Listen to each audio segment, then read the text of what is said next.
Yang Lai pahami selama ini tentang Tritunggal apa, Lai? Tritunggal itu kan gini lah, kan Hmm. jelas dikatakan di situ ada Bapa, Anak, dan Roh Kudus. Berarti Hmm. kan dalam satu hakikat dia kan Hmm. merujuk kepada Allah yang satu kan jatuhnya kan. Jelaskan aja dulu. Jadi maksud saya gini lah, sebenarnya sebelum saya masuk ke sana, saya juga pengen nanya sama Lai, firman itu apa sih gitu loh. Oh, firman itu kan kalau bahasa Yunani kan logos. Logos itu artinya bisa diartikan ilmu, pikiran, pengetahuan Allah. Betul. Nah, itu saya setuju. Karena Nah. yang saya tahu firman itu adalah ide, pikirannya Allah sendiri yang diwujudkan, yang dilogoskan kan? Bukan. Memang pengertian logos itu ya pikiran, ide, logika, Iya. Jadi gini lah. pengetahuan. Maksud saya gini lah. Allah itu kan terdiri dari roh dan firman kan? Bukan. Allah itu Esa, di dalam dirinya ada firman, di dalam dirinya ada roh. Enggak, tunggu dulu. Allah itu roh bukan? Allah itu roh, tetapi dia memiliki roh. Iya. Maksudnya lain, dia roh, memiliki roh lain lagi. Iya. Jadi gini ya, Allah itu roh, itu berbicara tentang esensinya, hakikatnya. Roh di situ artinya tidak bisa dijelaskan, tidak bisa diumpamakan, tidak ada yang pernah melihat. Itu artinya Allah itu roh. Allah Betul. yang adalah roh ini, dia memiliki roh. Karena roh Allah itu kan prinsip hidup Allah.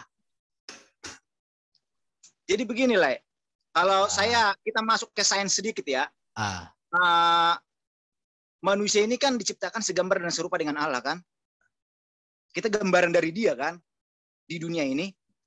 Artinya beda lagi ceritanya. Kalau iya. nanti kita bentar. Kalau bahasa Ibraninya, gambar dan rupa itu selem and demut. Selem and demut itu berbicara tentang bahwa manusia itu menjadi wakil Allah. Manusia itu memiliki otoritas Allah untuk menguasai bumi. Jadi iya, itu bukan berbicara apa? Bukan berbicara tentang Tritunggal, bukan dikaitkan dengan Tritunggal tepatnya, tapi itu berbicara otoritas. Betul yang Lai bilang, saya tidak berbicara Tritunggal di situ, tapi saya hanya merujuk kepada bahwa manusia itu diciptakan segambar dan serupa. Artinya gambar dan serupa itu bukan berarti kita sama persis dengan Allah itu kan, bukan. Maksud saya, sama itu artinya apa? Kita memiliki kesamaan, artinya manusia itu bisa menciptakan segala sesuatunya dengan akalnya, sama seperti Allah itu menciptakan segala sesuatunya dengan firman-Nya kan gitu kan? Jadi maksud saya gini, pada saat firman menjadi manusia, ya kan? Yang menjadi pertanyaan sama lain nih, apakah firman itu keluar dari Allah itu dan menjadi manusia? Sekarang gini. Atau firman itu yang diwujudkan menjadi manusia? Sekarang gini, kita harus memahami dulu tentang hakikat Allah yang Maha Kuasa. Jadi Allah yang Maha Kuasa dapat menurunkan, mewujudkan firman-Nya menjadi manusia tanpa dia kehilangan firman, tanpa dia kekurangan firman. Kenapa? Karena dia Maha Kuasa. Betul. Itu. Jadi maksud saya gini lah, gini. Pada contoh ya, Allah itu bisa diam di dalam firman-Nya. Itulah sebabnya Yesus berkata apa? Aku di dalam Bapa, Bapa di dalam aku. Bukan. Itu konteksnya beda. Jadi aku di dalam Bapa, Bapa di dalam aku, itu menunjukkan tentang eksistensi keberadaan Yesus, bahwa dia memang menyatu dengan Allah. Betul, jadi, maksud saya gini. Sebentar, kalimat Allah tadi itu kurang tepat. Bahwa Allah berdiam di dalam firman. Yang tepat itu, firman berdiam di dalam diri Allah. Betul. Maksud saya gini loh, Lai. Gini lah, maksud saya gini. Di manakah itu diwujudkan? Aku di dalam Bapa, Bapa di dalam aku. Di mana itu diwujudkan? Pada saat di mana Allah itu? Sekarang saya tanya sama Lai, di dalam diri Lai itu ada Tuhan enggak? Di dalam diri saya. Ada Tuhan enggak? Ada. Jadi Yesus di dalam dirinya ada Allah, tetapi bedanya dengan kita adalah bahwa di dalam diri Yesus berdiam seluruh kepenuhan keallahan, kan ada itu ayatnya. Artinya, bentar. Bahwa di dalam diri Yesus otoritas Allah, nyata diri Allah itu sempurna, bahkan unggul. Maka dikatakan kan di dalam surat Paulus itu, di dalam dia berdiam seluruh kepenuhan Allah itu di dalam Yesus. Betul. Tidak salah itu, Lai. Aku tidak menentang ayat itu. Karena gini, Lai, kenapa saya mengatakan hal seperti itu? Artinya gini, Lai. Saya tanya dulu sama Lai, apakah Lai itu bisa diam di dalam akalnya Lai? Itu pertanyaan saya. Menurut Lai gimana? Bisa nggak Lai itu diam di dalam akalnya Lai gitu loh? Ya, bentar. Kenapa, Lai? Lai itu bisa nggak diam di dalam akalnya Lai? Akal saya di dalam diri saya. Iya, di dalam diri Lai kan sekarang. Tetapi bisa nggak Lai itu diam di dalam akalnya Lai? Sebentar. Lai itu bisa melihat nggak ketika Firman menjadi manusia, bahwa manusia Yesus itu kan bersatu dengan Allah. Betul. Iya, saya begini, masalahnya pikiran saya nggak pernah menjadi sesuatu benda. Tetapi Allah, pikirannya menjadi manusia, ilmunya menjadi manusia, itu bedanya. Beginilah, kalau bentar. Kalau Lai umpamakan saya dengan Allah, Lai memakai perumpamaan yang salah, nggak tepat. Bukan, Lai. Gini, saya kasih contoh sama Lai. Dengan apakah mobil itu diciptakan? Dengan akal manusia, kan? Pada saat akal manusia itu diwujudkan menjadi mobil, apakah akal manusia itu berkurang dari diri kita manusia? Tidak pernah berkurang. Tetapi kita wujudkan menjadi mobil. Karena itu ilmu. Ya kan? Pada saat dia menjadi mobil, kita bisa masuk nggak ke dalam mobil itu? Diam di dalam akal kita itu bisa, kan? Itu secara sains saya berbicara ini. Jadi gini, bentar. Lai mau berteologi ini arahnya kemana? Itu dulu. Ya? Apa yang mau Lai capai dengan pemahaman ini? Ini Lai. Coba Lai baca di Filipi 2 ayat 6. Filipi 2 ayat 6.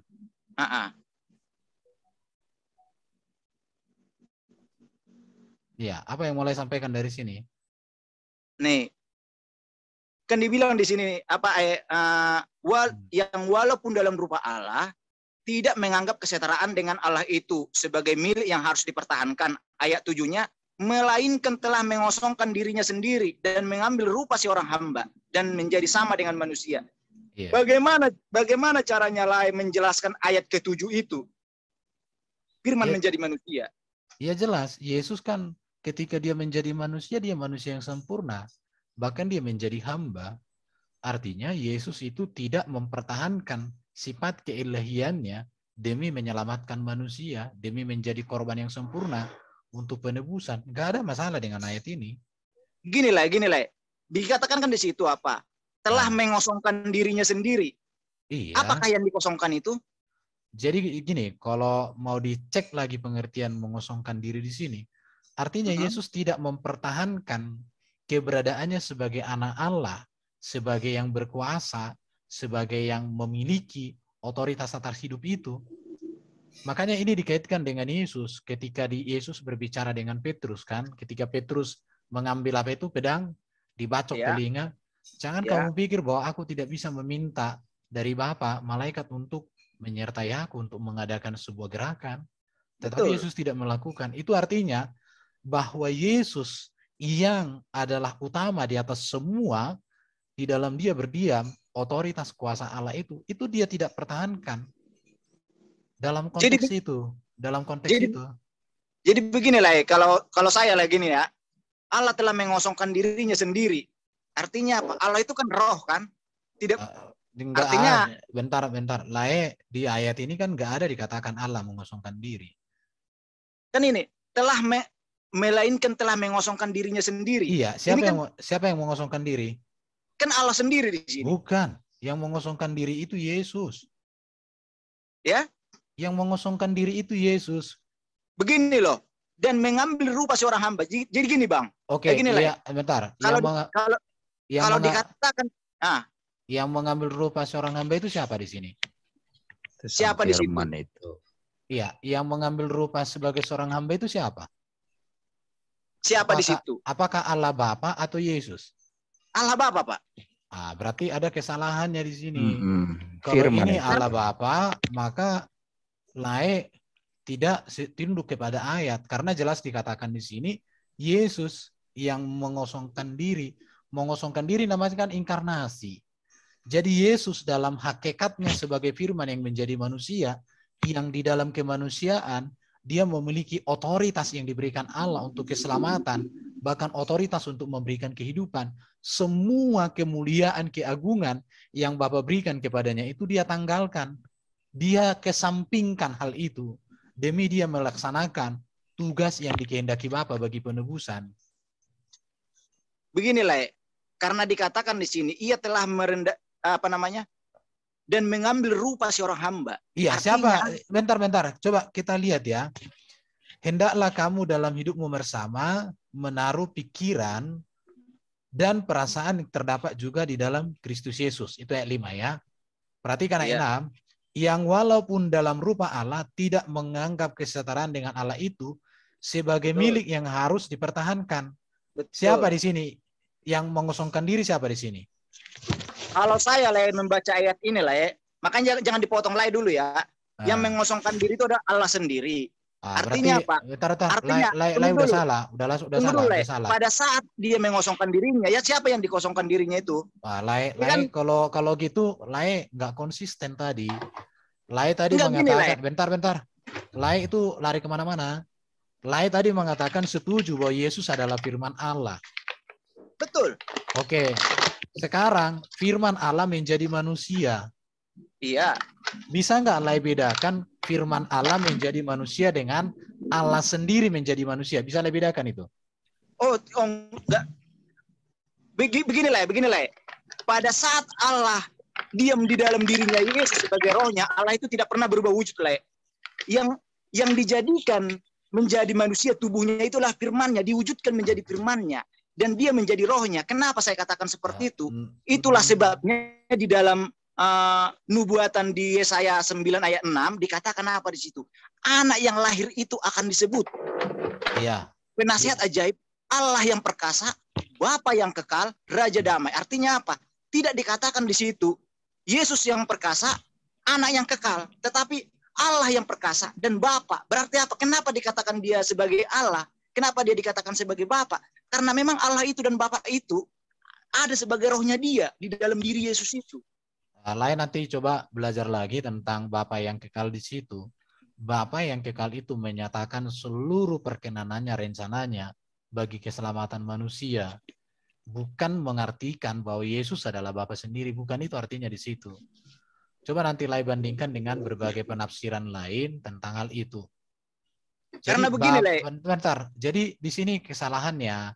Oke, saya jelaskan dulu sama supaya paham. Jadi supaya kita belajarnya enak. Oke ya. Saya kalau seperti itu nanti. Jadi tafsirnya itu atau pengertian ayat-ayat itu bukan lompat-lompat ayat kita, tapi ingin menemukan sebuah kebenaran yang hakiki untuk kita pelajari. Nah, di situ. Coba dulu baca di Yohanes 1 ayat 1, permulaan. Biar lebih gampang kita membahas di sini. Oke, saya tunjukkan sebentar, tenang, Ya.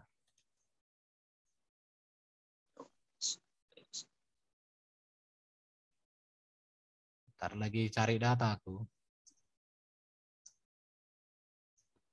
Supaya kita bisa Yohanes 1 ayat 1 ya. Iya. Oke, saya tunjukkan ke bahasa Yunaninya saja. Dengan eksegese yang coba saya pelajari ya.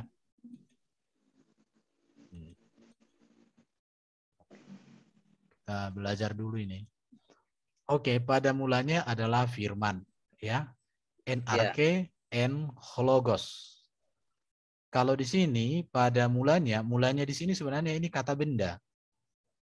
Ya, kata benda feminim tunggal objek. Pada mulanya pikiran. Bentar dulu. Mengapa kata pada mulanya ini memakai kata benda? Karena ini menunjuk kepada satu objek, yaitu Allah sendiri. Ya, maka ini diartikan permulaan, semula, awal, pertama, sumber. Baru adalah di sini itu imperfect. Imperfect itu artinya unsur makna terus-menerus, dan ini sangat penting. Baru ini aktif, artinya sedang berlangsung, dan ini indikatif juga, artinya kenyataan. Baru kalau logos di sini bisa diartikan ilmu, pikiran, rasio, pengetahuan.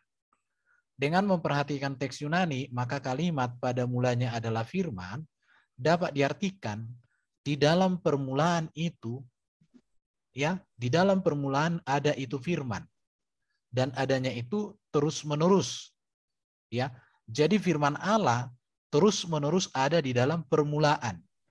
Betul. Nah, jadi firman sudah ada dan terus menerus ada di dalam permulaan. Pertanyaannya, siapa yang dimaksud di sini objek permulaan ini? Siapa yang dimaksud dengan permulaan di sini? Karena ini kata benda. Siapa yang dimaksud di sini? Kita masuk ke kalimat berikut.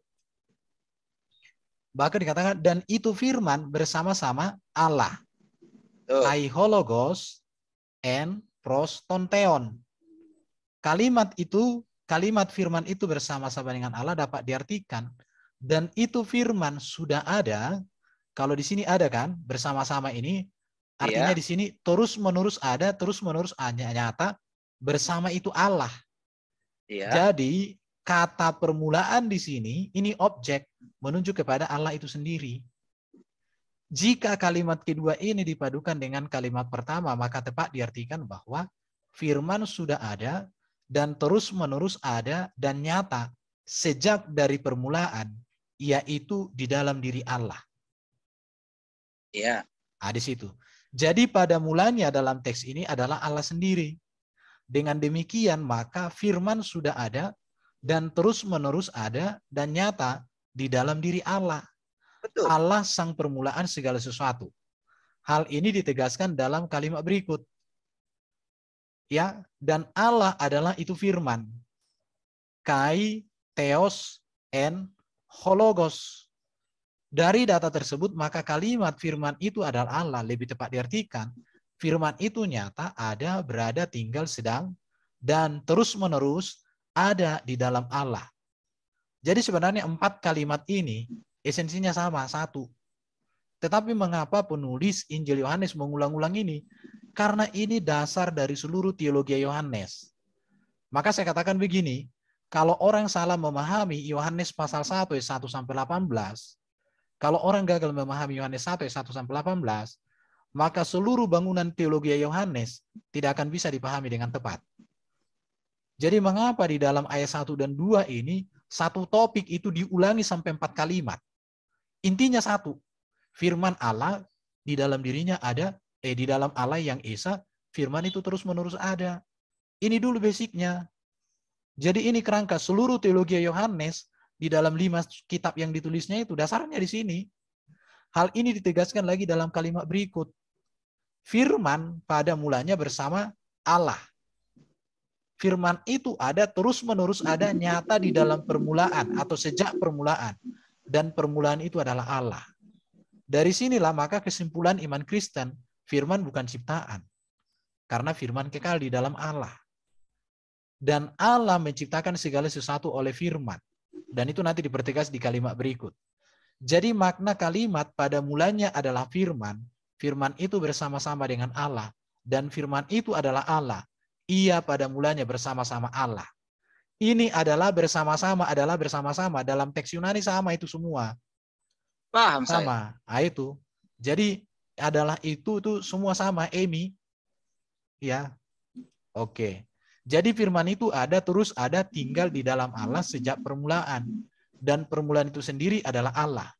Jadi firman sudah ada dan terus ada di dalam diri Allah sejak Allah ada. Atau Allah selalu ada bersama firman-Nya di dalam dirinya. Allah tidak pernah ada tanpa firman-Nya di dalam dirinya. Jadi pada mulanya adalah firman itu bersama-sama dengan Allah dapat diartikan bahwa Allah adalah permulaan segalanya. Dan di dalam dialah firman-Nya terus ada dan nyata. Atau Allah terus-menerus memiliki firman di dalam dirinya. Karena firman terus ada dan nyata di dalam diri Allah, maka dapat juga dikatakan bahwa firman itu memiliki hakikat sama dengan Allah. Jadi karena firman, oke. Jadi kata pada mulanya atau permulaan dalam ayat 1 adalah Allah sendiri. Allah lah permulaan segalanya. Dan firman ada di dalam sang permulaan, atau dapat dikatakan firman itu sudah ada dan terus ada di dalam Allah. Betul. Itu pengertiannya. Oke, kita lihat ini ya. Bukti bahwa firman itu, bukti bahwa firman ada dan terus-menerus ada nyata di dalam permulaan, yaitu di dalam diri Allah. Ini tertulis dalam Kejadian pasal 1, ayat 1 sampai 3. Pada mulanya Allah menciptakan, berfirmanlah Allah. Dengan demikian maka dapat ditemukan satu kebenaran bahwa firman kekal ada dan terus ada di dalam diri Allah. Di sini ada kata berfirmanlah Allah. Ini kata kerja. Mengapa Allah berfirman? Karena Allah memiliki firman. Jadi firman Allah membuktikan apa? Berfirmannya Allah di dalam Kejadian 1 membuktikan bahwa Allah memiliki firman. Oke. Jadi kata pada mulanya adalah firman ini bukanlah untuk menyatakan bahwa firman itu memiliki awal atau memiliki permulaan. Ini pemahamannya saksi-saksi Jehovah ini. Kalau firman memiliki permulaan, enggak. Tetapi yang dimaksud di sini bahwa firman logos sudah ada sejak Allah itu ada. Dan Allah menciptakan segala yang ada oleh firman-Nya, yang kekal ada dan terus ada di dalam dirinya. Jadi dengan demikian maka ajaran yang mengatakan firman itu ciptaan Allah atau ciptaan Allah yang pertama gugur. Ini saksi Jehovah. Nanti dikutip mereka itu di dalam Kolose, Daru, Wahyu, dan Amsal. Tapi saya bisa jelaskan itu. Saya sudah gali itu. Gugur dan harus ditolak dan itu ajaran yang sesat. Karena Yesus adalah firman yang ada dan terus ada di dalam diri Allah, sang permulaan segala yang ada, maka Yesus tentu bukan ciptaan Allah. Jadi karena firman itu kekal di dalam diri Allah, maka Yesus bukan ciptaan. Dan itu terbukti bahwa Yesus kan ini. Yesus itu sebentar. Baterai laptop habis. Jadi Yesus itu bukan ciptaan karena dia adalah firman. Karena kalau ciptaan itu kan dari yang tidak ada menjadi ada. Sedangkan Yesus sudah ada firman menjadi manusia. Jadi Yesus tentu bukan ciptaan Allah, tetapi firman Allah yang diutus ke dunia lewat rahim Maria untuk tujuan Allah, yaitu keselamatan dan kehidupan kekal bagi manusia. Kalau di sini saya agak bertolak sedikit lah. Di mana? Yesus yang tadi, mana tadi? Yesus tentu bukan ciptaan Allah. Berarti lah saksi Jehovah. Oh bukan. Saksi Jehovah itu. Kalau gini lah. Bentar. Gini lah. Saya pun seperti itu lah, menjelaskan itu bisa saya jelaskan lah, secara detail saya jelaskan itu. Artinya apa? Kan dikatakan di dalam Yohanes itu pada mulanya adalah firman. Artinya tadinya firman itu kan diam di dalam diri Allah itu kan, bersama-sama dengan Allah kan. Pertanyaannya, yang ada di kenapa dalam firman itu bentar. Yang ada di dalam diri Allah ciptaan Allah atau pencipta? Coba lah dulu. Pencipta. Ya udah. Jadi kalau firman itu pencipta, bagaimana mungkin Allah mengatakan bahwa Yesus ciptaan? Karena beginilah, firman itu diwujudkan lah menjadi manusia. Artinya apa? Bukan firman itu kosong dari diri Allah itu menjadi manusia, menjelma menjadi manusia, bukan. Tetapi diwujudkan dan firman itu tetap diam di dalam diri Allah itu. Jadi gini, kalau kayak gitu pemahamannya, maka Yohanes pasal 1 ayat 14 itu firman menjadi manusia lah. Jadi firman itu menjadi di situ itu bukan dicipta lah, tapi memang diturunkan. Jadi begini lah. Bisa nggak membedakan dicipta dengan diutus? Itu hanya dari tata bahasa lah. Sama seperti yang beda lah. Begini lah. Bisa nggak lah bedakan bara dengan kahal? Ya? Bisa nggak lah bedakan bara dengan kahal? Apa kahal? Saya kurang tahu kahal. Kahal itu sesuatu yang ada menjadi sesuatu yang ada. Itu kahal. Tetapi kalau bara, sesuatu yang tidak ada menjadi ada. Itulah mencipta. Yesus satu itu ada bahan, satu enggak. Yesus itu bukan bara, tetapi dia kahal. Artinya firman yang sudah kekal ada dalam diri Allah, diturunkan menjadi manusia. Bukan sesuatu yang tidak ada, dijadikan menjadi ada. Itu namanya mencipta. Jadi Lai harus bisa membedakan. Kan? Jadi beginilah, kalau menurut pemahaman dari teologi ya, ajaran-ajaran Bapak Gereja yang dipelajari di kampus-kampus teologi ya, artinya apa? Firman itu kan yang ibarat keluar dari dirinya Allah dia dan bilang meninggalkan manusia, kan? Nih, perlu dijelaskan nih. Dia nggak ngerti itu. Sebentar. Bukan, firman itu tidak meninggalkan Allah itu walaupun dia keluar. Ngerti nggak? Tanpa meninggalkan Allah. Terus Ngerti cara dia menjadi manusia bagaimana? Cara dia menjadi manusia? Kalau memang dia tidak meninggalkan Allah itu sendiri. Sekarang makanya saya harus pahami dulu Lai. Lai itu kan Maha Kuasa. Lai bisa memahami nggak arti Maha Kuasa? Saya memahami, Lai. Iya, kalau Maha Kuasa, bisa nggak Allah menurunkan, menjadikan firman-Nya menjadi manusia tanpa Allah kehilangan firman? Bisa dengan mewujudkan. Iya, berarti tidak ada masalah dong. Artinya mewujudkan itu, Lai. Bukan berarti contohnya, artinya gini loh. Sama saya bilang sama Lai tadi, saya kasih analogi sama Lai tadi.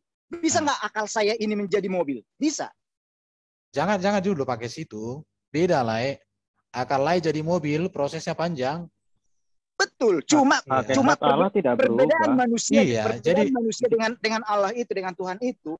Tuhan itu bisa menciptakan dengan mujizat, dengan kuasa. Sedangkan manusia tidak bisa, harus melalui firman proses. Allah menjadi manusia itu, firman Allah menjadi ini Lai si jabat ya. Allah itu tidak berubah-ubah seperti itu. Seperti ciptaannya dari padat menjadi cair. Jadi ketika dikatakan firman Allah itu keluar, bukan berarti terus ada perubahan dalam diri Allah. Yang tadinya ada sesuatu dalam dirinya, terus Allah menjadi berkurang, firman-Nya tidak ada dalam dirinya. Tidak. Allah itu tidak berubah-ubah seperti itu. Yang berubah-ubah itu manusia. Allah itu transenden. Saya paham yang Lai bilang itu, saya paham. Karena sebelum Lai juga ceritakan, saya bilang saya itu HKBP saya, Lai. HKI bukan saya masalah itu, coba Anda ceritakan apa? Trinitas itu apa. Rata-rata orang menentang Trinitas itu gagal menjelaskan Trinitas. Jangan bawa HKBP dulu. Kan gitu tuh. Kan saya katakan tadi, Trinitas itu kan 3 pribadi dalam satu hakikat. Ya kan? Artinya itu apa? dimaknai sebagai apa? Artinya gini. Apa namanya, anak itu, ya kan, anak bukan bapak, ya kan, Roh Kudus bukan bapak. Oke, saya jelaskan dulu. Satu kesatuan. Kesatuan apa? Tahu arti hakikat tidak? Ya. Tahu arti hakikat itu, tahu tidak hakikat itu apa? Merujuk kepada satu kesatuan ke dirinya sendiri kan, bagian dari dirinya sendiri. Satu kesatuan. Hakikat itu adalah hal yang mendasari dari satu keberadaan yang membedakan dengan keberadaan yang lain. Ya. Hakikat Lai dengan saya sama, manusia. Manusia itu bukan makhluk monoteistik, tapi makhluk politeistik atau bukan politeistik ya, heterogen lah, makhluk yang bukan homogen sama, tapi ada. Nah, Allah tidak. Hakikat Allah itu satu dan unik. Dalam hakikat Allah itu tidak seorang pun yang tahu seperti apa ya. Nah, hanya Roh Allah yang tahu itu. Nah, Trinitas ini menjelaskan tentang Allah yang transenden dalam batasan-batasan tertentu yang kita sebut sebagai pembedaan-pembedaan dalam diri Allah yang esa itu. Contohnya, ya, Roh Allah dibedakan dengan Allah. 1 Korintus 2 ayat 10. Roma 8 ayat 27. Nah, di dalam Alkitab ada fakta-fakta tekstual yang menjelaskan ya pembedaan-pembedaan itu antara firman Allah dan Roh Allah. Yohanes 5 ayat 26 dikatakan firman itu mempunyai hidup dalam dirinya sendiri. Jadi Trinitas itu bukan memisah-misahkan memutalasi Allah, tetapi satu kerangka supaya pembaca firman Tuhan itu jujur terhadap fakta-fakta itu. Gitu loh. Jadi bukan terus menciptakan doktrin 3 Tuhan, tidak, tapi bicara tentang pembedaan-pembedaan itu yang memang menjadi misteri ilahi. Karena Allah begini lah. Bang, begini Bang. Karena pemahaman doktrin Tritunggal itu, ya kan? Itu kan pemahaman yang diajarkan oleh bapak-bapak gereja. ya kan? Bukan. Jadi Itu untuk fakta Alkitab. pengenalan akan pribadi Allah itu kan di situ, mengenal supaya kita lebih mengenal siapa Allah itu kan, itu tujuannya itu sebenarnya. Tidak, bukan itu, salah. Nah inilah kalau pemahamannya salah satunya doktrin yang diajarkan. Nah itu kan tidak benar seperti itu. Alkitab, jadi gini ya, doktrin Trinitas itu bukan dari pikiran manusia, tetapi itu sebuah wahyu yang benar terkandung di dalam kitab suci. Dan itu tekstual, tidak perlu didoktrinkan. Coba tunjukkan tunjukkan satu dokumen tua yang mengatakan doktrin Trinitas, tidak ada. Begini Bang, yang ada dokumen hasil konsili yang menjelaskan tentang pengakuan iman credo. Aku percaya kepada Allah yang satu, pencipta langit dan bumi dan seterusnya. Bang, ya. Begini Bang, saya mau tanya Jadi Abang tidak sekarang. Ada doktrin. Ya secara tanyalah karena apakah anak itu adalah Allah? Bukan, dibedakan antara anak dengan Bapa, dibedakan. Apakah anak itu dengan Bapa sama? Tidak sama, dibedakan. Tidak sama. Bagaimana caranya Abang menjelaskan Yesaya 9 ayat 6 itu? Karena anak yang lahir itu akan disebut Allah yang perkasa dan Bapa yang kekal. Abraham juga disebut Bapa kok. Berbeda dengan Bapa yang berbeda. Dia hanya disebut dengan Bapa, bukan Bapa yang kekal. Bapa yang kekal berarti merujuk kepada Yesus Kristus itu memang memberikan hidup yang kekal. Jadi begini ya, Yesus Firman itu adalah Allah Bapa. Tetapi kita dilarang keras untuk mengasosiasikan Allah atau mensama dengankan Allah Bapa yang transenden itu kepada sesuatu yang imanen. Manusia Yesus Kristus itu adalah pribadi yang utuh, manusia sepenuhnya. Keilahiannya terletak pada praeksistensinya yang berada dalam diri Allah itu sebagai Sang Firman. Nah, begini aja Bang. Abang, saya tanya dulu sama Abang nih. Abang kan percaya kalau Yesus itu adalah Tuhan, iya kan? Yang disebut dengan Tuhan di dalam Yesus itu apa? Apakah Tuhan itu tubuhnya Yesus? Kristus, kekristusannya, kemesiasannya. Iya, apakah Tuhan itu tubuhnya itu Tuhan? Manusia tubuhnya, Tuhan tidak punya manusia, tidak punya tubuh. Maka yang saya katakan sama Abang, ya kan? Kenapa Yesus dikatakan Tuhan? Kenapa dikatakan dia itu Tuhan? Makanya saya katakan sama Abang, pada saat Yesus disalibkan, ya kan? Apakah Tuhan ikut juga dia tersalib? Tidak dong, masa Tuhan disalib? Keilahiannya tidak ada salib. Itulah yang menjadi pertanyaan. Itu yang mau saya tanyakan sama Abang. Abang itu mengakui Yesus adalah Tuhan. Bagian dari dirinya Yesus yang manakah dikatakan Tuhan di situ? Itu pertanyaan saya sekarang. Praeksistensinya. Ya? Praeksistensinya, paham tidak? Katanya yang pernah belajar teologi. Praeksistensinya. Bukan rohnya. Bukan rohnya. Sebentar, saya mau jelaskan ini dulu. Supaya ada bangunan cara berpikir lain tentang ini ya. Lai simak ya Lai ya. Nanti kita diskusi lagi. Jadi Tritunggal dan Alkitab. Alkitab sumber menjelaskan Tritunggal. Tritunggal harus dijelaskan berdasarkan Alkitab. Ajaran Tritunggal yang menjadikan pertentangan antara ayat dengan ayat dalam Alkitab, maka itu ajaran Tritunggal yang keliru dan gagal. Alkitab tetap menjadi dasar dan sumber dalam pemahaman Tritunggal. Perhatikan ya. Penjelasan umum ya dari gambar ini, Bapa adalah Allah, Anak adalah Allah, Roh Kudus adalah Allah. Bapa bukan anak, anak bukan Bapa. Roh Kudus bukan Bapa, Bapa bukan Roh Kudus.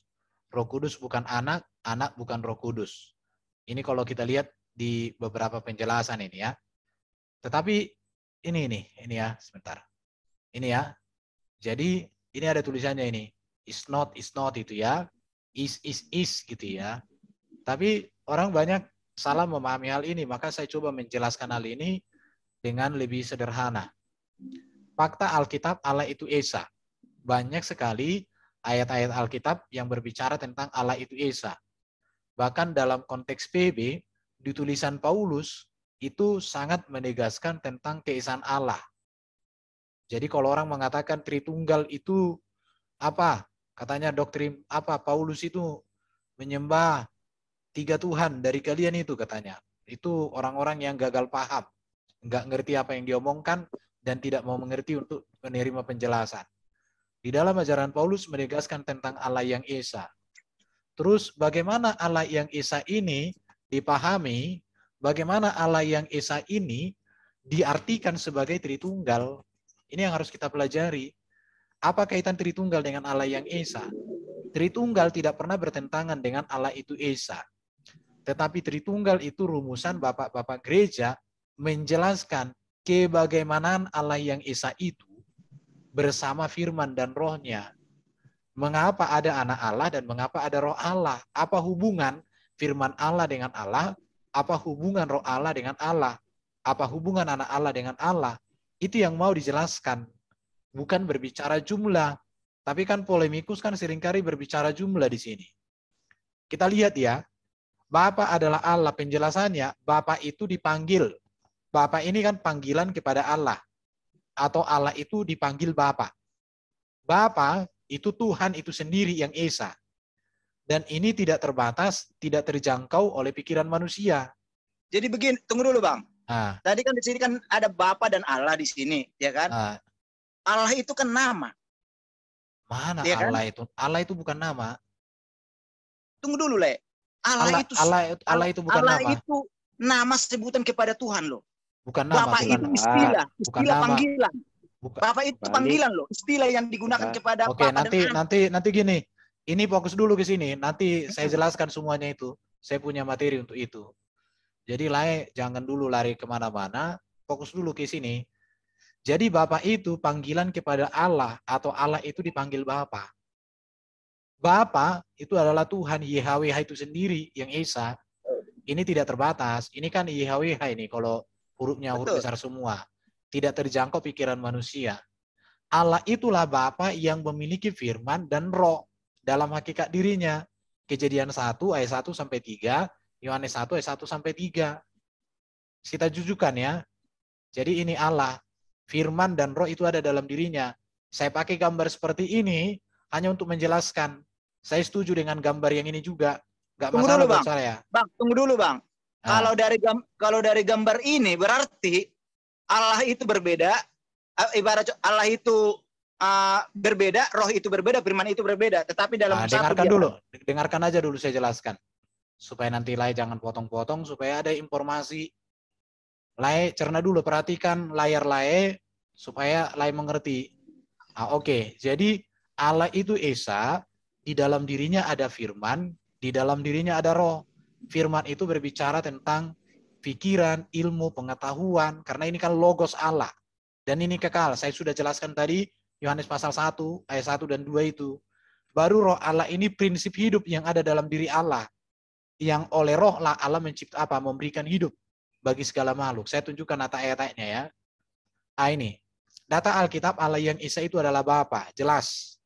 Baik di Yesaya, di Korintus, di Yohanes, Yudas, Petrus, Efesus, Galatia, Yohanes ini semua, ini berbicara tentang bahwa Allah itu Esa dan dia adalah Bapa.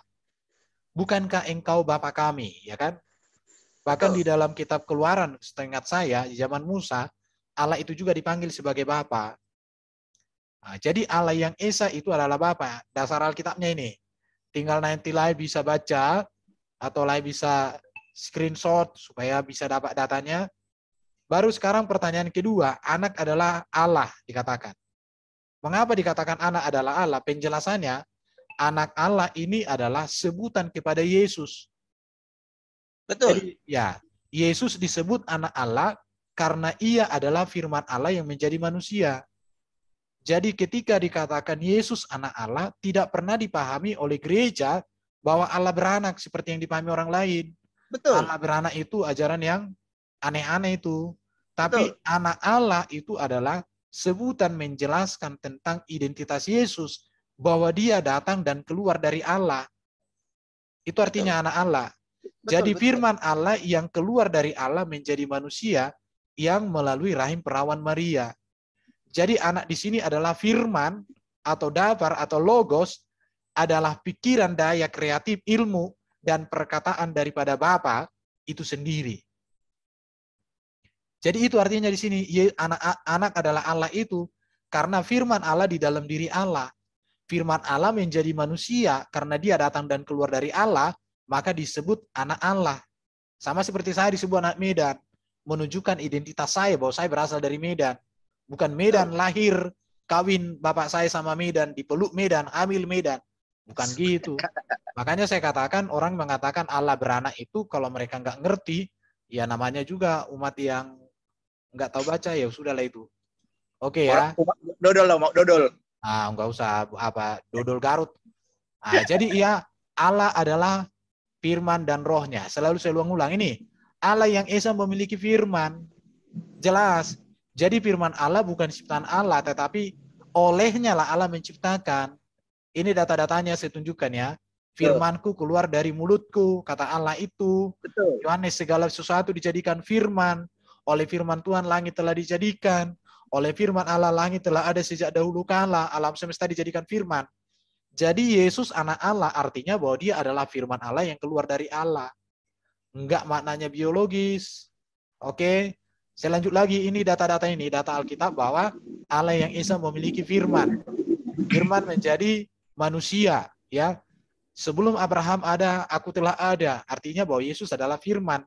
Karena memang firman belum ada. Apa sudah ada sebelum Abraham? Sebab karena aku firman telah sudah ada bersama-sama dengan orang itu. Di dalam diri Allah. Iya. Baru kata mereka bahwa Yesus ini turun dari surga, ini ya, dia yang telah turun dari surga itu anak manusia. Jadi data-datanya bahwa Allah yang Esa memiliki firman dan Yesus firman Allah yang Esa itu menjadi manusia. Sekarang yang berikut. Roh Kudus adalah Allah. Penjelasannya apa? Roh Kudus adalah roh Allah sendiri. Mengapa dikatakan bahwa Roh Kudus ini adalah Allah? Karena Roh Kudus itu adalah prinsip hidup Allah. Bahkan olehnya lah inilah menjadi sumber hidup bagi segala makhluk. Namanya prinsip hidup Allah di dalam diri Allah. Sama seperti firman di dalam diri Allah. Sesuatu yang ada di dalam diri Allah, maka dia disebut Allah juga. Di situ artinya, jadi Roh Kudus adalah Allah, artinya bahwa Roh Kudus itu adalah roh Allah, prinsip hidup Allah. Roh Kudus adalah nafas, jiwa, kekuatan, atau hayat daripada Allah Bapa itu sendiri. Dan olehnya lah dia memberikan kehidupan. Kita lihat ayat-ayatnya ya. Jadi selalu saya buat gambar gini. Allah yang Esa kekal bersama firman dan rohnya. Firman dan rohnya di dalam dirinya. Maka karena itu firman adalah Allah, roh adalah Allah. Itu pengertiannya. Cuma kan banyak orang nggak pengertian sampai ke situ udah ngerocos kemana-mana. Kita lihat. Beginilah. Iya, saya selesaikan dulu. Data Alkitab Allah yang Esa itu memiliki roh di sini. Saya tunjukkan data-datanya. Roh Allah telah membuat aku dan nafas yang maha kuasa membuat aku hidup. Aku mencurahkan rohku ke atas semua manusia. Roh kebenaran yang keluar dari Allah. Kasih Allah dicurahkan dalam hati kita oleh Roh Kudus. Roh yang satu dan sama, roh yang kekal. Baru yang tahu apa di dalam diri Allah adalah roh Allah. Jadi artinya bahwa Allah yang Esa itu memiliki roh. Rohnya itu prinsip hidupnya, kuasanya yang ada dalam dirinya. Dan olehnya lah Allah memberikan kehidupan. Data-datanya ini semua. Oke. Baru dikatakan di sini anak bukan bapak, bapak bukan anak. Penjelasannya apa? Anak Allah adalah sebutan kepada firman Allah yang menjadi manusia. Bapa adalah Allah yang menurunkan firman-Nya menjadi manusia. Itulah Yesus Kristus. Ini yang harus dipahami. Mengapa dikatakan anak bukan bapa? Karena anak itu adalah firman-Nya sendiri yang menjadi manusia. Tetapi Bapa bukan anak juga karena Bapa adalah Allah yang menurunkan firman-Nya menjadi manusia. Namanya Yesus. Kita lihat ya. Jadi begini, begini. Di dalam Wahyu kan dikatakan kalau Tuhan Yesus itu kan yang awal dan yang akhir. Dialah sang pencipta. Ya kan? Bukan begitu cara membuat kalimatnya. Itu kata sederhananya yang saya ngomong itu. Bukan begitu caranya. Jadi jangan melompat. Kitab Wahyu itu ditulis oleh Yohanes. Betul. Bangunan, makanya saya bilang bangunan teologi Yohanes itu ada di Injil Yohanes pasal 1. Kalau lain melompat, maka nanti Jangan membuat kesimpulan tapi melangkahi. Mengapa dikatakan sebentar. Mengapa dikatakan Yesus adalah Alfa dan Omega? Karena dia firman Allah. Firman Allah itu kekal. Jadi jangan katakan dia Bapa. Jadi Bapa menciptakan segala sesuatu oleh firman. Maka karena itu segala sesuatu dijadikan Allah oleh firman. Dan atas dasar itulah maka disebut Yesus pencipta, karena menunjuk kepada natur keilahian Yesus. Oke, saya lanjutkan dulu ini. Supaya nanti jangan lari kemana-mana. Jangan lompat-lompat. Belajar Alkitab itu bukan lompat-lompat. Belajar Alkitab itu pahami dulu ayatnya, pahami dulu kalimatnya, pahami konteksnya. Ada konteks dekat, ada konteks jauh. Jangan dulu langsung ke konteks jauh. Tapi kita masuk dulu ke konteks dekat. Konteks dekat itu dulu dipahami, baru nanti dikembangkan konteks jauh. Oke? Jadi penjelasannya anak bukan Bapa, Bapa bukan anak, artinya Allah adalah sebutan, anak Allah adalah sebutan kepada firman Allah yang menjadi manusia. Bapa adalah yang menurunkan firman-Nya menjadi manusia. Itulah Yesus sendiri. Oke, kita lihat ya data-datanya. Anak bukan Roh Kudus bukan anak. Anak itu firman yang jadi manusia. Ya, dan Roh Kudus itu sama-sama kekal. Ini perhatikan, anak, firman yang menjadi manusia, dan Roh Kudus sama-sama kekal ada dalam hakikat Allah. Sama-sama berasal dari Allah, atau sama-sama telah diutus Allah untuk menyelamatkan dan menyertai manusia sampai akhir zaman. Jadi anak bukan Roh Kudus bukan anak, pengertiannya bahwa di sini anak itu kan firman Allah yang menjadi manusia. Sedangkan Roh itu adalah Roh Kudus yang Allah utus untuk menyertai kita manusia ini. Jadi pengertiannya di sini jangan kita katakan bahwa anak bukan Roh Kudus bukan anak. Pengertiannya di sini bahwa ini untuk membedakan, bukan untuk memisahkan ya. Jadi firman dengan Roh itu bisa dibedakan tapi tidak bisa dipisahkan. Bapa, firman, dan Roh bisa juga dibedakan tapi tidak bisa dipisahkan. Ini yang seringkali gagal orang memahami. Maka orang lari kemana-mana, pikirannya korslet jadinya. Oke, kita lihat ya. Saya lihat dulu. Oke, Roh Kudus bukan Bapa, Bapa bukan Roh Kudus. Kenapa? Karena Roh Kudus adalah Roh Allah yang kekal. Rohnya Bapa itu yang ada di dalam diri Allah. Roh Kudus adalah prinsip hidup Allah dan menjadi sumber kehidupan bagi segala makhluk. Roh Kudus diutus Allah keluar dari Allah untuk mendiami dan menyertai umat manusia. Oke. Tunggu dulu, Le. Apa-apa? Tunggu dulu. Tadi Le bilang Roh Kudus itu dari Allah. Iya, rohnya Allah. Ya kan? Allah itu adalah roh. Berarti di dalam roh ada roh lagi. Jadi makanya nanti kalau Lai lihat di dalam Injil Yohanes itu, roh di situ huruf besar semua kan? Betul. Tahu nggak mengapa penerjemah Alkitab dan bapak-bapak gereja menuliskan itu dengan kata khusus roh? Itu artinya bahwa Allah itu tidak tahu kita seperti apa wujudnya. Itu artinya roh. Roh itu. Jadi Allah yang adalah esensinya roh, yang tak kelihatan, yang tidak terjangkau itu, dia memiliki prinsip hidup dalam dirinya. Prinsip hidup di dalam diri Allah yang tak terjangkau, yang tak terjelaskan itu, itulah yang disebut Roh Kudus. Prinsip hidupnya itu. Jadi beginilah, kalau saya mendengar penjelasan Lai ini, berarti Lai itu mengatakan Allah itu adalah roh, ya kan? Ya. Di dalam roh itu ada Roh Kudus. Di dalam Allah yang adalah roh itu, dia memiliki prinsip hidup. Iya, maksud saya bentar dulu. Prinsip hidupnya itulah yang disebut sebagai Roh Kudus, roh Allah itu. Jadi roh Allah itu prinsip hidup Allah itu sendiri. Iya, maksud saya gini lah. Tadi kan kita kan udah jelaskan, udah fix kan kalau Allah itu adalah roh. Iya. Ya kan? Nah, berarti Allah itu adalah roh. Berarti di dalam diri roh Allah itu berarti ada Roh Kudus. Bukan, di dalam diri Allah yang adalah roh. Ya. Di dalam diri Allah yang adalah roh, dia memiliki roh. Dia memiliki roh lagi kan? Iya. Allah itu roh, maksudnya Allah itu tidak berbentuk dan berwujud. Roh Allah. Jadi dibedakan antara roh dengan roh Allah itu. Allah itu roh, maksudnya sifatnya itu tidak berbentuk, tidak berwujud. Makanya di 1 Korintus 2 ayat, benar, coba Anda artikan deh, kalau Anda lebih paham, Anda artikan 1 Korintus 2 ayat 10 dan Roma 8 ayat 27. Saya selesaikan aja dulu ya. Nanti yang mana? Oke, saya selesaikan dulu. Jelaslah kepada kita bahwa iman Kristen mengajarkan bahwa Allah yang Allah Esa adanya, yang disebut sebagai Bapa. Allah yang Esa sejak kekal memiliki firman yang disebut anak. Firman menjadi manusia yang disebut anak. Dan rohnya yang kekal yang disebut Roh Kudus. Jadi rohnya ya, rohnya Allah yang roh Allah yang adalah roh itu sendiri ya, disebut Roh Kudus yang tinggal di dalam dan melekat pada hakikatnya yang Esa. Melalui firman-Nya itu Allah menciptakan dunia dan segala isinya. Dan melalui rohnya itu Allah memberikan kehidupan kepada segala ciptaannya. Dengan demikian Allah bukanlah yang tiga dari yang tiga, namun yang pertama dalam dirinya yang Esa.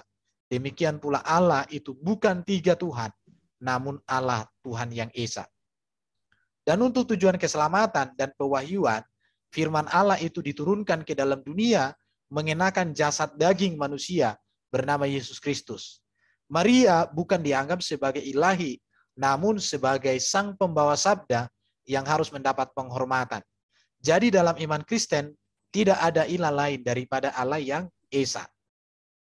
Tunggu dulu, Lai. Jangan dihilangin dulu, Lai. Kan dikatakan yang paling atas, Lai. Kan dikatakan di sini, Allah yang Esa sejak kekal memiliki firman yang disebut anak dan rohnya. Yang kekal yang disebut Roh Kudus. Berarti rohnya itu, berarti Allah itu kan roh.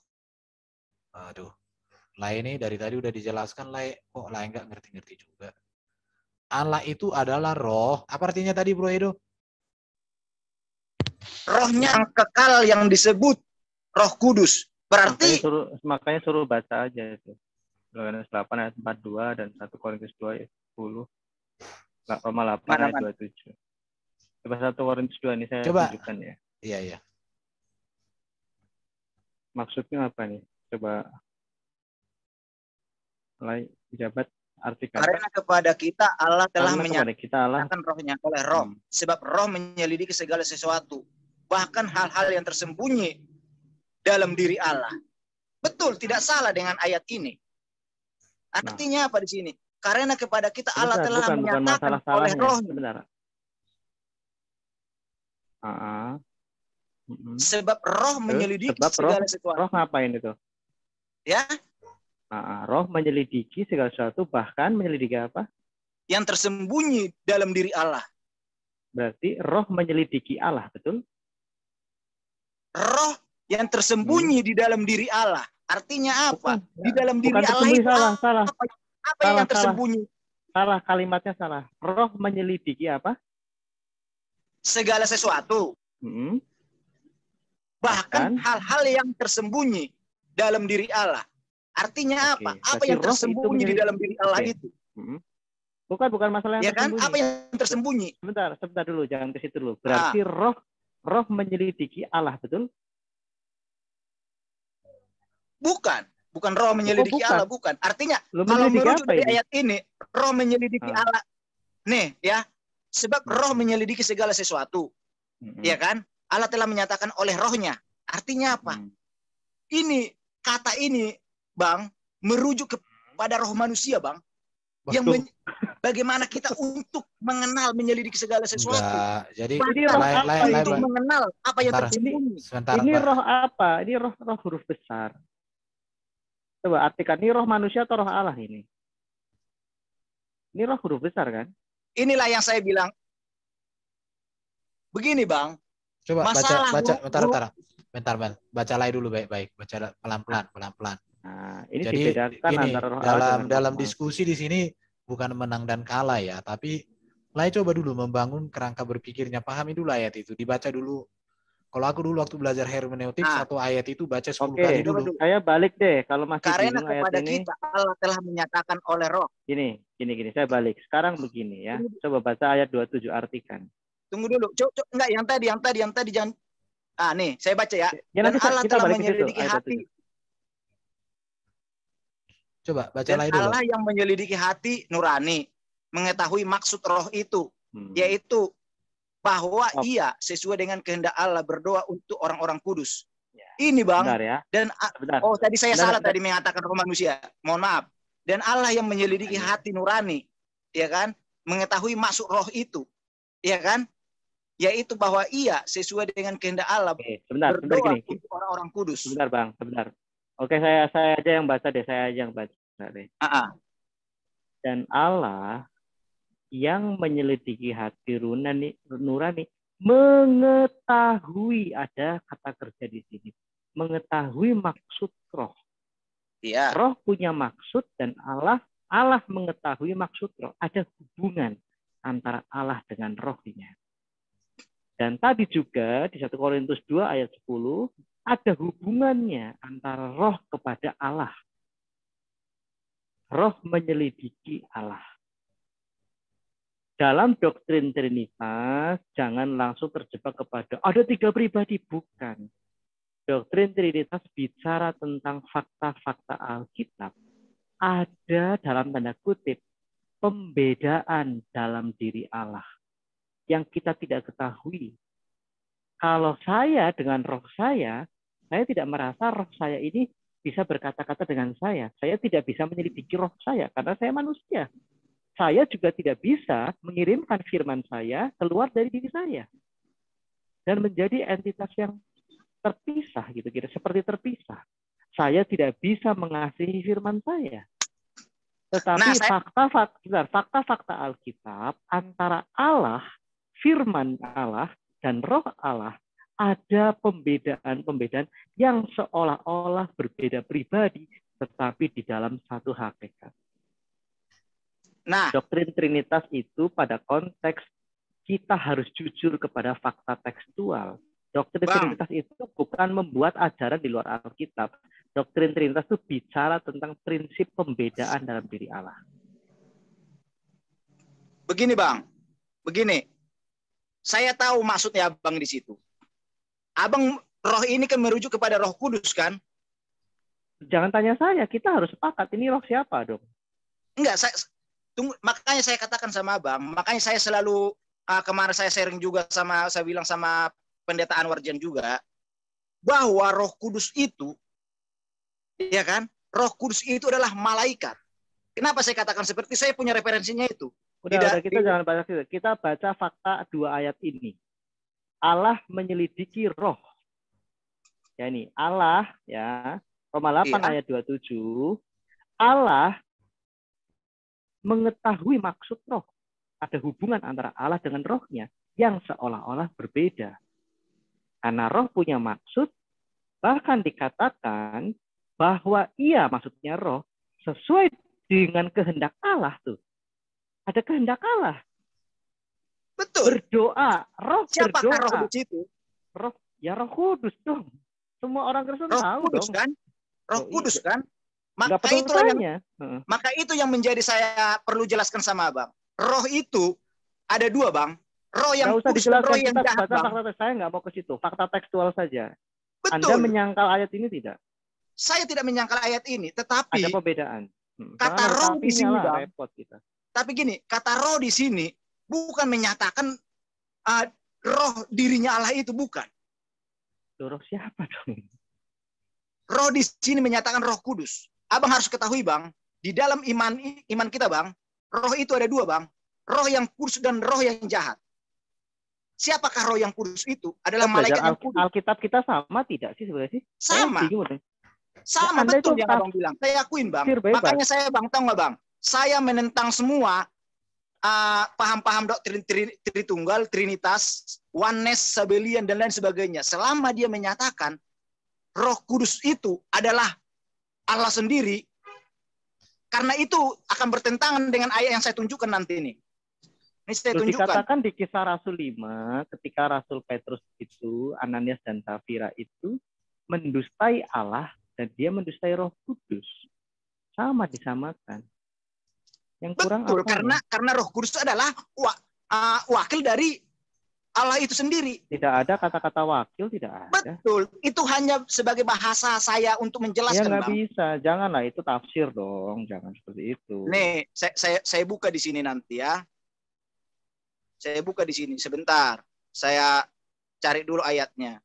Yang ini juga Bro Edo, 1 Korintus 2 ayat 10-11 itu Bro. Itu bagus Ya juga tadi. itu. Tadi sudah saya. Nah itu. Ini Bang. Coba Oke, coba oke. Abang buka. Coba Abang buka. Allah. Oke. Coba Abang buka. Bentar. Jadi gini, saya coba jelaskan sama Laila. Karena kepada kita Allah telah menyatakannya oleh Roh.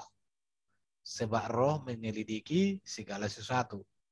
Bahkan hal-hal yang tersembunyi dalam diri Allah. Ya.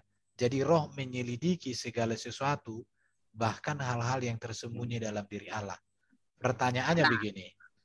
Siapakah Roh yang bisa menyelidiki apa yang ada di dalam diri Allah ini? Siapa Roh ini? Nah, beginilah. Bentar. Jawab dulu. Siapakah Roh yang bisa menyelidiki apa yang tersembunyi di dalam diri Allah? Roh yang kudus, yaitu malaikat. Karena kenapa saya katakan dia malaikat? Sebentar. Malaikat bisa menyelidiki Allah. Ya? Malah Sama seperti kita. Manusia pun menyelidiki Allah itu, artinya apa? Supaya kita mengenal siapa dia sesungguhnya. Tidak ada yang bisa menyelidiki Allah. Justru karena itu makanya. Jadi gini loh. Kalau memang Roh Kudus itu bagian dari Allah sendiri, untuk apa Roh yang di dalam dirinya menyelidiki dirinya sendiri? Itu secara logis loh. Saya mengatakan mana ayatnya? Oke, ini saya tunjukkan ya. Jadi kalau ini perhatikan. Roh Allah telah membuat aku dan napas yang Maha Kuasa membuat aku hidup. Malaikat juga ini. Yang mana? Ya ini di layar, lihatlah. Roh menyelidiki, Roh Allah telah membuat aku dan kata Roh Allah di sini menyatakan Allah itu sendiri. Loh, tadi bilang Roh Allah itu malaikat. Gimana sih? Karena begini, Bang.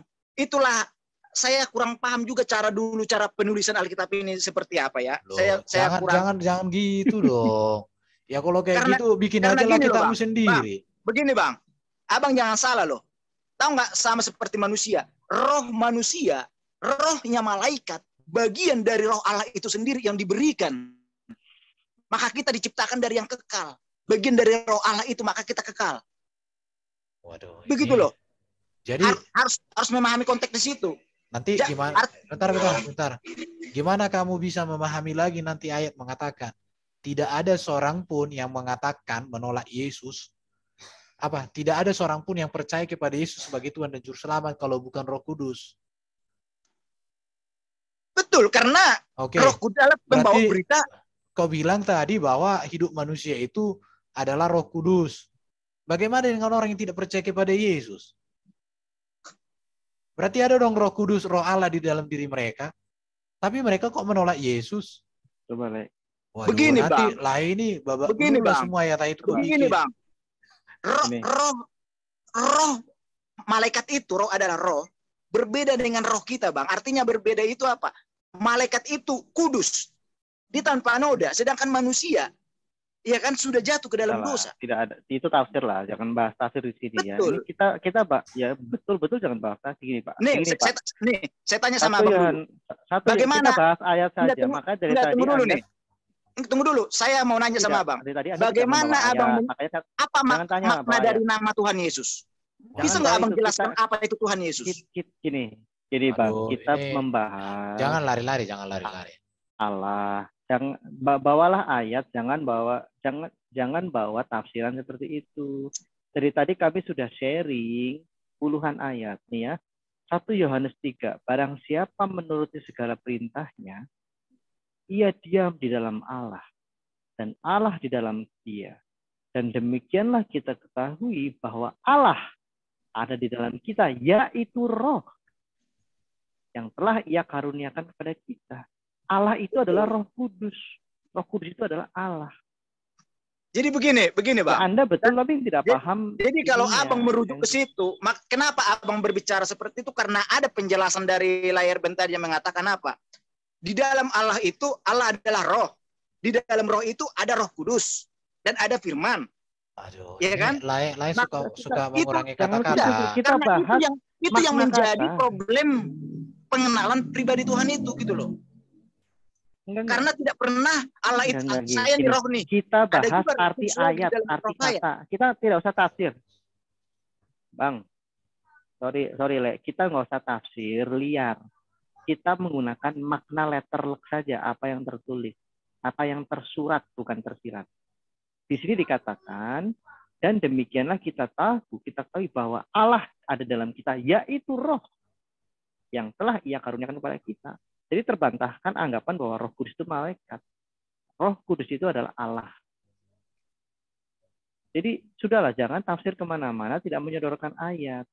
Itu coba berbahaya sekali. Abang buka 2 Petrus 2 ayat 11. 2 Petrus 2 ayat 11. Ini ada di layar. Nah, padahal malaikat-malaikat sendiri yang sekalipun lebih kuat dan lebih berkuasa daripada mereka tidak memakai kata-kata hujat. Kalau malah malaikat menuntut hukuman atas mereka di hadapan Allah. Artinya apa? Inilah yang dikatakan Bang, Roh Kudus Bang. Barang siapa menghujat anak manusia tidak diampuni, tetapi menghujat Waduh, Roh Kudus tidak diampuni. Ini merujuk ke Roh Kudus ini, Le. Aduh. Berarti ini belum paham tentang malaikat. Karena gini lah, gini saya tanya. Roh Kudus, ya. Aduh. Saya tanya dulu sama Lai. Kalau Allah itu kan roh kan? Allah itu roh. Kalau saya menghujat Allah itu, terus saya tiba-tiba bertobat, apakah saya diampuni? Saya tanya sama Lai dulu. Saya nggak ngerti apa yang Lai maksud ini sekarang. Ulangi. Kita mau bahas apa ini?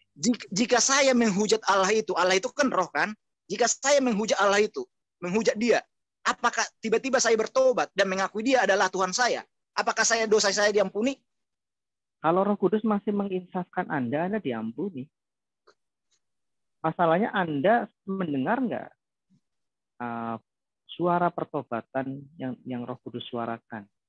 Karena tugas Roh Kudus itu karena begini Bang, karena di Lukas 12 ayat 10 dikatakan Bang, setiap orang yang mengatakan sesuatu melawan anak manusia, ia akan diampuni. Tetapi barang siapa yang menghujat Roh Kudus, ia tidak akan diampuni. Maksud saya apa?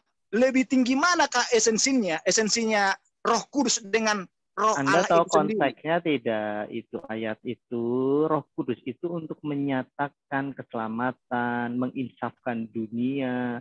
Roh Kudus itu datang setelah Yesus Kristus naik ke surga.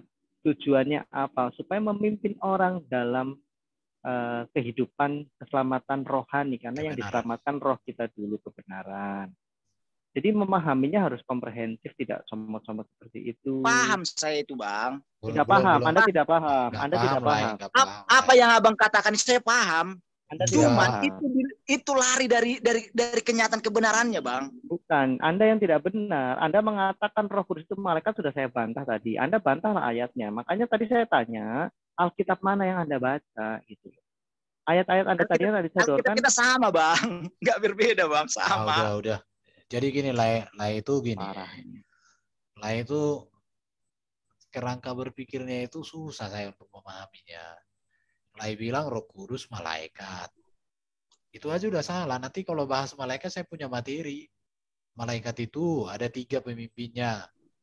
Baru nanti ada lagi kerub dan lain sebagainya, kerubim. Nah, tahu nggak Le? Tahu nggak waktu saya kemarin Zoom live sama Mangapul Sagala, dia langsung diblok saya dari live-nya, dia langsung dikeluarkan. Pada saat saya menanya sama dia, ketujuh roh Allah yang dikatakan anak domba bertanduk 7 dan bermata 7, bisa nggak Bapak jelaskan secara alkitabiah? Saya bilang. Dia langsung marah sama saya. Sedangkan itu bisa saya jelaskan secara detail itu. Ya, dia bukan berarti nggak bisa jelaskan. Jangan ke situ. Jangan memframing orang dulu lah. Dia tuh orang berpendidikan. Nah, kebetulan waktu itu langsung dikeluarkan saya sama dia. Ya, sama aja. Lai bertanya A, tapi yang dibahas Z. Atau yang dibahas A, Lai tanya Z. Ya nggak bisa. Iya.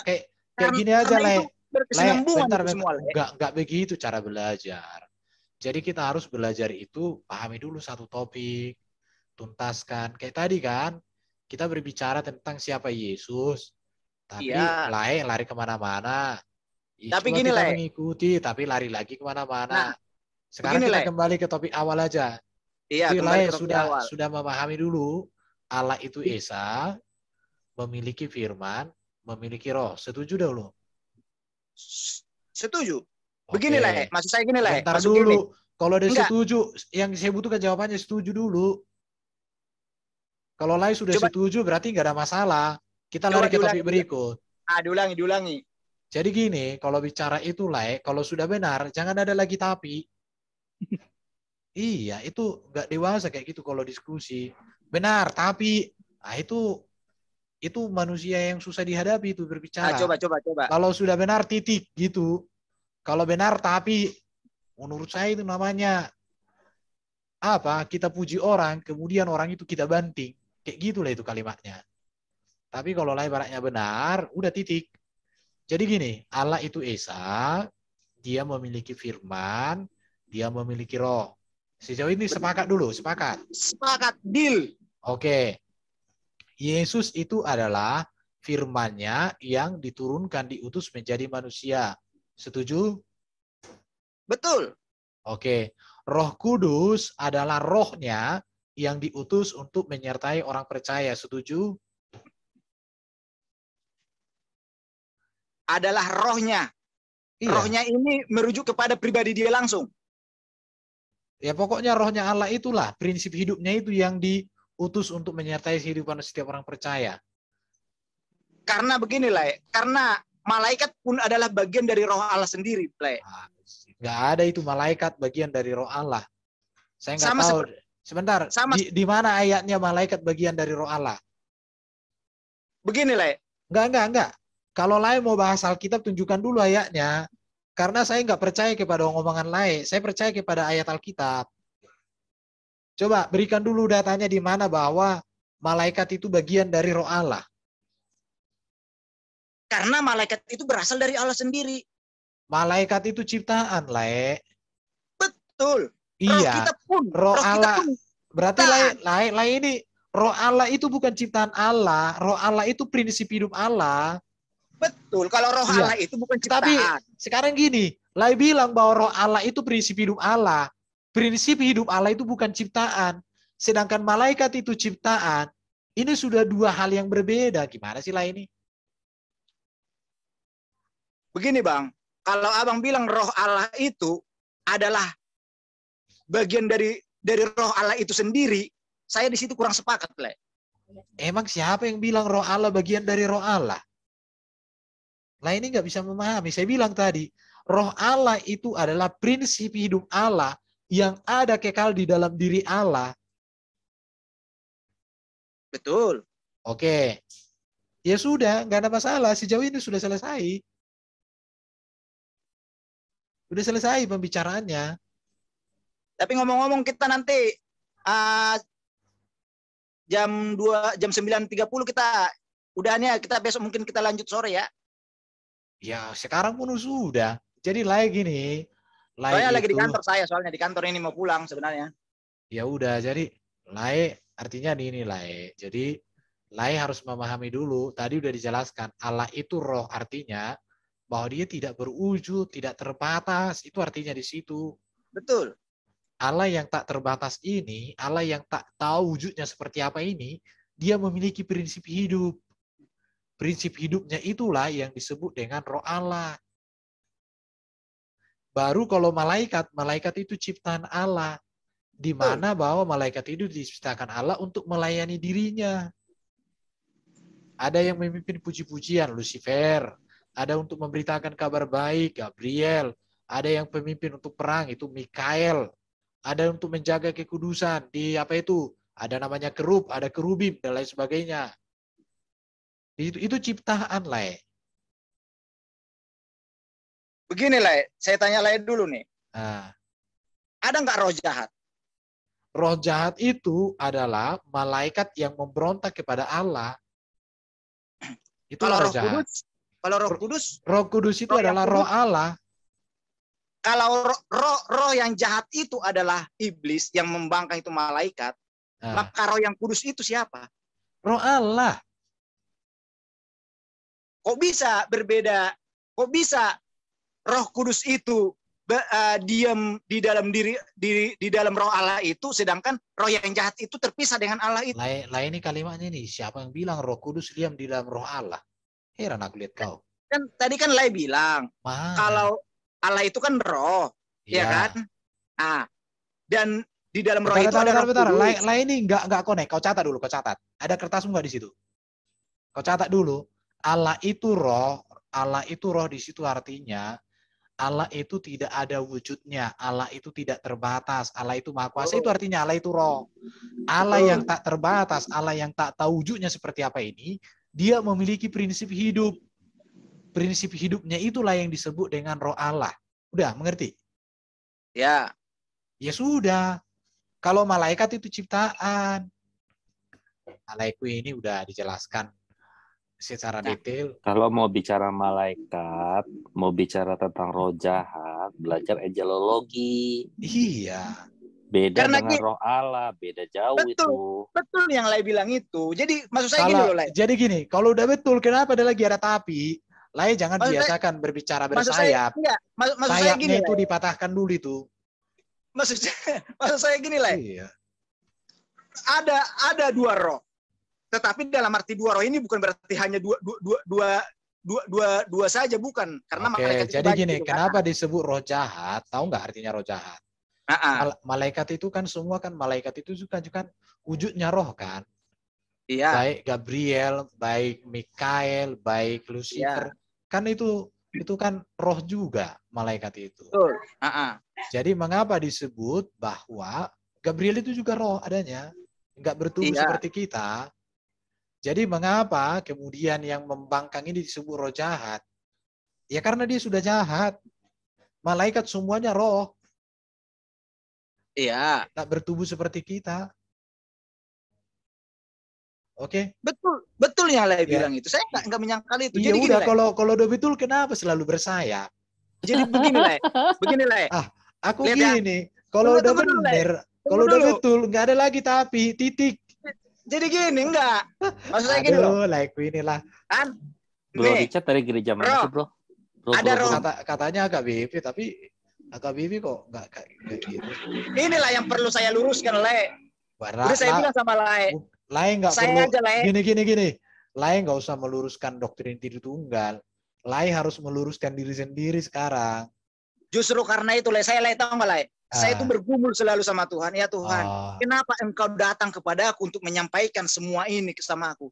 Padahal saya sendiri orang berdosa. Kalau mungkin saya melihat dari perbuatan orang lebih jahat saya daripada orang lain. Kenapa Tuhan itu tidak datang kepada pendeta, kepada sekolah-sekolah teologi yang benar-benar bisa didengar sama orang, yang benar punya jemaat, lebih gampang untuk menjelaskan. Kalau saya, bagaimana orang mau mendengar saya, sedangkan saya pun orang yang hina. Artinya apa? Saya sudah bergumul seperti itu. Tapi apa? Ya Tuhan, tetapi jikalau memang Engkau meminta saya untuk menyatakan ini, saya akan menyatakan kepada dunia. Itulah makanya saya bilang apa? Saya mengajak diskusi itu, saya tidak mau di live Zoom seperti ini. Enaknya itu apa? Tatap muka langsung. Dan saya meminta kepada kemarin sama Pak Gomar Gultom juga, mengumpulkan beberapa pendeta, kita diskusi bersama, saya siap hadir.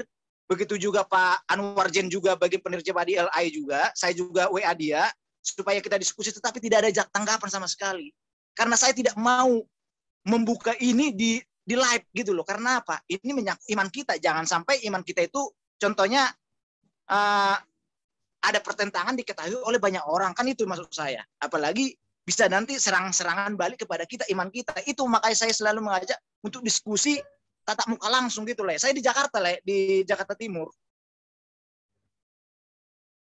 Makanya kenapa saya buka video begini, gambar saya, supaya kita itu bisa saling mengenal sebenarnya. Gitu loh, Le. Saya hanya, biar kita itu bisa sharing secara, langsung tatap muka itu, pengen kita bisa diskusi enak gitu loh. Kalau di live ini kan kita dipotong-potong. Kadang-kadang kita situ ngomong saya dengarkan. Pada saat saya mau menjelaskan, waktu nggak ada, langsung mulai potong lagi. Kan gitu posisinya. Masalahnya begitu, lah itu artinya gini. Dari tadi kan kita sudah banyak diskusi. Saya sudah memberikan data, saya abrak sama Lae. Tapi Lai kan nggak memberikan data apa-apa ke kita. Jadi Lai semua berbicara atas dasar pemahaman sendiri, penafsiran sendiri, tapi tidak memiliki basic teks yang sangat kuat yang bisa menjadi acuan untuk Lai bisa pertahankan. Tadi kan saya kasih 2 dalil, Lai. Iya, Lai hanya kasih 2 dalil, saya udah kasih 200. Betul, tapi gini, Lai.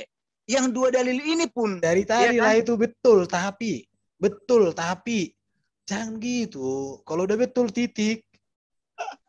Kalau tapi nggak usah diskusi lah, aduh, nggak ada. Kalau udah benar titik, betul, tapi benar, tapi nanti nggak gini lah, kayak si tapi kita nanti. Nggak gini, begini lah, yang membuat saya tadi kaget pada saat Lai mengatakan seperti ini tadi. Allah itu adalah roh, ya kan? Terus di dalam roh itu ada Roh Kudus. Salah. Lai salah itu salah. Itu tadi yang bikin saya itu. langsung makanya salah paham, bro. Makanya salah tadi. Paham itu. Oke, jelaskan ke Shirley. Jadi kan Allah itu roh. Allah itu roh itu maksudnya dia tidak bisa dilihat, tidak bisa dipegang. Betul. Terlalu dalam untuk dimengerti. Nah, Allah yang dikatakan roh itu memiliki firman dan roh. Iya. Nah, kalimatnya pada saat Roh Kudus, apakah Roh Allah itu sendiri yang turun? Iya. Ya? Iya. Roh Allah itu sendiri yang turun. Iya. Berarti begini nih.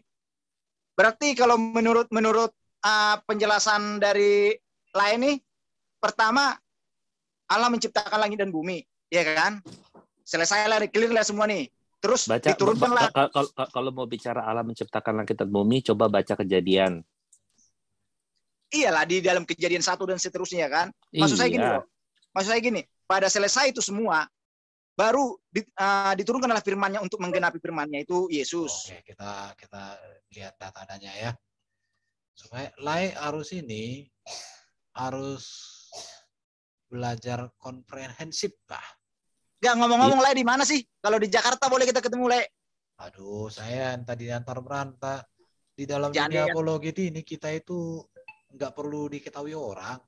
Jangan diantar. Saya kalau diskusi sama Juma, saya Lai begini, Lai saya tunjukkan wajah saya bilang sama mereka, kalau kalian mau diskusi secara langsung sama saya, silakan datang ke tempat kerjaan saya bilang gitu. Janganlah, kita kan ini lihat ini ya. Ini kan pada mulanya Allah menciptakan langit dan bumi. Allah itu kan roh. Roh artinya tidak bisa dipegang, tidak tahu wujudnya, Maha Kuasa. Baru ada namanya roh Allah.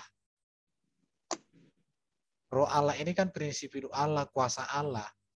Roh Allah itu menyatakan dirinya lah, Allah itu sendiri lah. Ini dia. Jadi ini tafsirnya dari itu pakai dan loh. Itu dan roh Allah.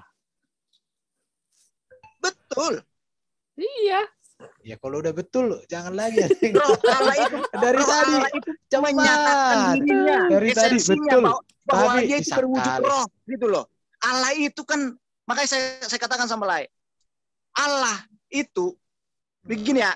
Ini saya jelaskan sedikit nih. Tuhan dengan Allah perbedaannya apa? Ya kan? Tuhan itu merujuk kepada Sang Pencipta. Wah, salah ya. Salah lagi. Lai nanti coba tonton di channelku Beda Tuhan dan Allah ya. Saya tahu di Korintus 8 ayat berapa, saya tahu itu 1 Korintus 8 ayat berapa, saya paham itu yang Lai bilang itu. Iya, kalau paham Lai, kenapa Lai ngomong Tuhan itu seperti itu artinya? Makanya gini Lai, kenapa saya katakan Tuhan Yesus, makna dari Tuhan Yesus, Tuhan merujuk kepada Allah itu sendiri. Bro Richard dapat pemahaman ini dari mana kepada firman itu sendiri. Artinya apa? Tuhan Yesus adalah Allah dan firman. Itulah dia ini. Jadi Bro Richard dapat pemahaman ini dari mana sih sebenarnya? Ya. Dapat pemahaman ini dari mana sih? Itulah yang saya katakan. Itulah yang di luar kemampuan saya. Kalau saya bersaksi nih, nanti kalau kalian bilang nanti, masa sih Roh Kudus? Bagaimana Roh Kudus? Nanti Lai bilang nanti sama aku seperti itu. Itulah yang saya bilang. Di luar kemampuan saya mengetahui ini semua. Iya kan? Bagaikan ada yang menyampaikan pesan kepada saya, tapi saya nggak bisa bersaksi. Saya kepenuhan Roh Kudus, saya nggak berani.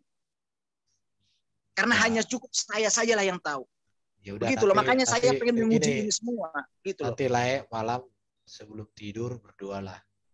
Tuhan, tadi aku udah diskusi sama Lai Erben, sama siapa tadi? Sama Hidayah Almasi, sama Coach Cherly. Tuhan tolonglah aku untuk mengerti. Karena dari tadi yang saya dengarkan penjelasan Lai itu, saya nggak pernah mendengarkan penjelasan seperti itu di gereja HKBP. Hari Minggu Betul ini yang Lai bilang. ya, Betul sekali. iya, Di jadi, gereja HKBP pun itu tidak ada, di karismatik pun itu tidak ada, Lai. iya, makanya Betul saya yang Lai bilang. bilang. Jadi Lai lebih bagus merenung kembali. Nanti masuk Lai ke channelku, di situ banyak pengajaran-pengajaran, Lai dengarkan.